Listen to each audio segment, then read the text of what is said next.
you want to be wealthy and happy the rest of your life, just learn this lesson well.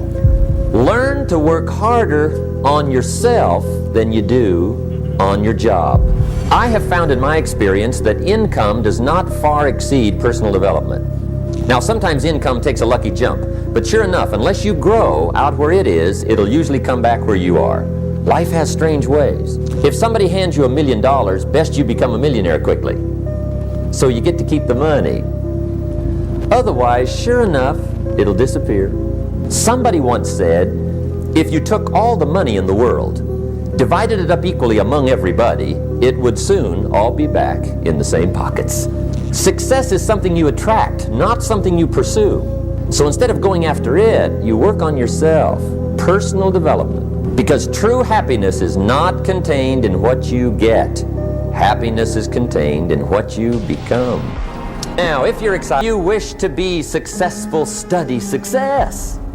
If you wish to be happy, study happiness. If you wish to be wealthy, study wealth. Don't leave it to chance. Make it a study. Some people just go through the day with their fingers crossed. See, that won't do it. You've got to study the things that can change your economic, social, spiritual, personal life. Now, Schoff also said, when you find out something that works, put the information in your journal. Don't use your head for a filing cabinet. Put it in your journal so that you can do the next best thing. Repetition, repetition, repetition. Go over it. And if you repeat it, go over it, sure enough, someday, some mysterious day, the idea takes root, starts to grow, and shows up in your bank account, and your dress, and your personality, and your lifestyle. Educated. Standard education will get you standard results. And you can check those numbers and see if that's what you want. But if you want to go beyond that, you now have got to become self-educated. One way to learn is from your own experiences, but another way to learn is from other people's experiences.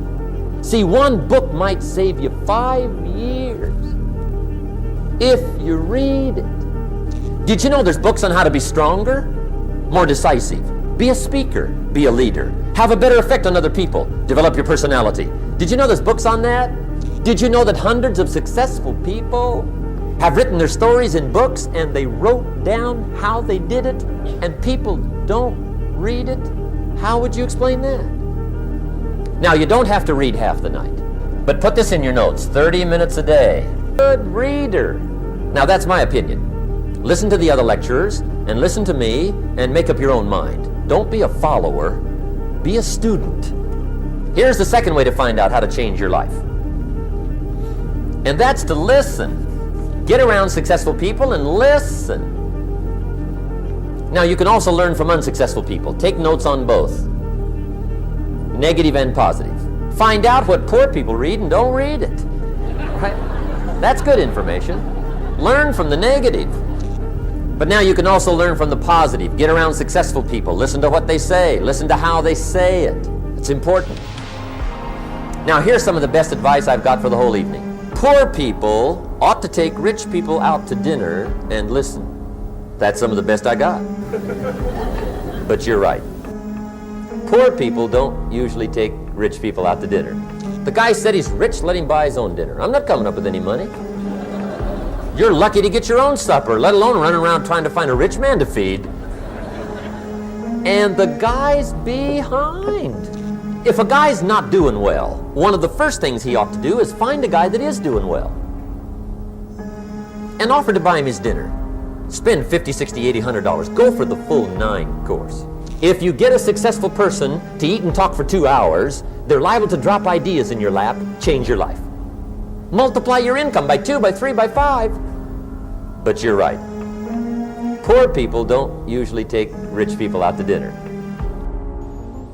Now, here's the third way to find out how to change your life. And that's to observe. You can pick up a lot of ideas just by watching. Get around successful people and watch. Here's why. Success leaves clues.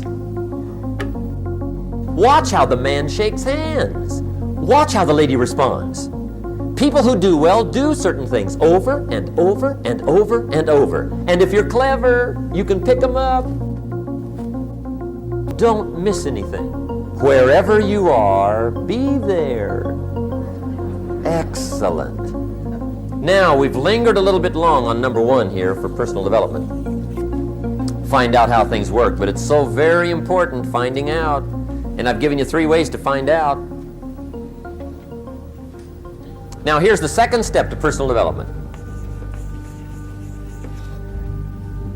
Okay, number 1 was find out how things work.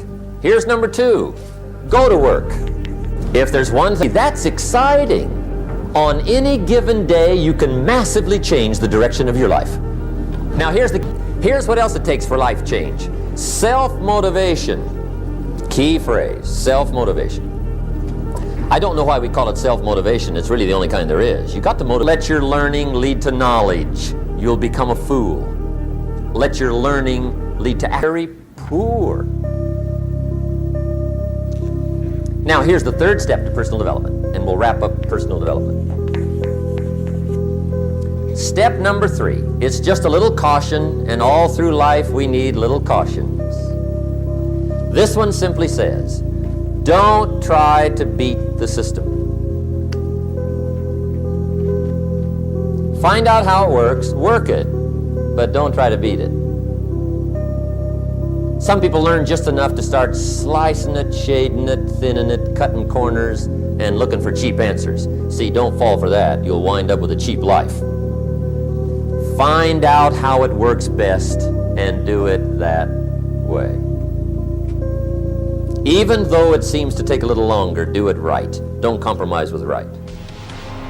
So if I had a word with you tonight, one-on-one, just you and me, I think my personal advice, I challenge you to do that because you can change. See, you don't ever have to be the same again after tonight, only by choice. Starting tomorrow, what are you going to do that'll make a change in your life's direction? Good question. What are you going to do starting tomorrow that'll make a difference? Now see, if you don't do something starting tomorrow that'll make a difference, guess what? It's gonna be the same. And see, that way you can guess what the next 5 years are going to be like. Look at the last 5. Because the next 5 are going to be like the last 5 unless you, major key, tomorrow, change it all. Or change a little, or change something, or don't change. It's choice time. You can do whatever you want. But it's nice to know any day you wish you can change your whole life.